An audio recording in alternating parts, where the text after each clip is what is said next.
সকলোকে নমস্কাৰ জনাইছো মোৰ ইউটিউব চেনেললৈকে। মই আজি আপোনালোকৰ অকমান জনাবলৈ বিচাৰিছো হাঁহ ফাৰ্ম বা ব্ৰইলাৰ ফাৰ্ম কেনেকৈ আগবাঢ়িব পাৰে বা কেনেকৈ প্ৰফিটেবল হয় এই সব বস্তুটো জনাম বুলি ভাবিছো। যিয়ে নহওক আপুনি যদি সৰুকে প্ৰথমতে ইনভেষ্ট কৰিছে যদি কম বাজেটেদি ইনভেষ্ট কৰক বুলি ভাবো। কম বাজেটত ইনভেষ্ট কৰিলে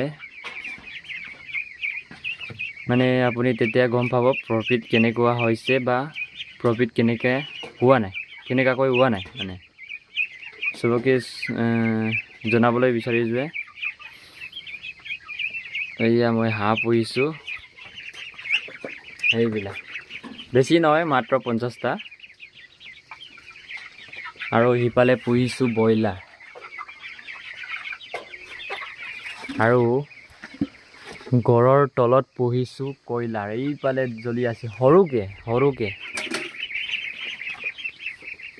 এনেকা হয় বেপাৰৰ ক্ষেত্ৰত সবেই খোলাভাৱে নকয় যে আপোনাৰ লাভ হৈছে বাবে কি আৰু প্ৰফিট হৈছে ফাৰ্মিং কৰি পেলাই কিবা কিবি, এইটোৱে অসম্ভৱ নহয়। কেতিয়াবা এনেকা হৈ যায় যে মাৰ্কেটত গিৰি যায় বা বাঢ়ি যায়, এনেকুৱা চিষ্টেম হয়। বহুত ধৈৰ্য ধৰিব লাগে ফাৰ্ম খুলিবলৈ হ'লে,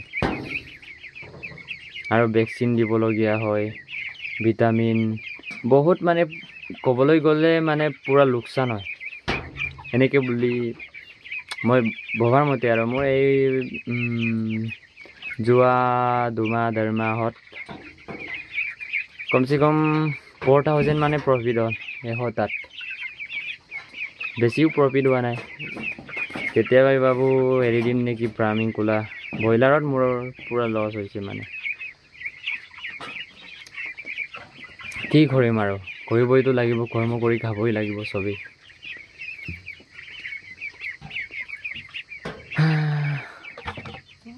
দুখো লাগে এনেকা হয়। কাষ্টমাৰ কি ক'ম আৰু,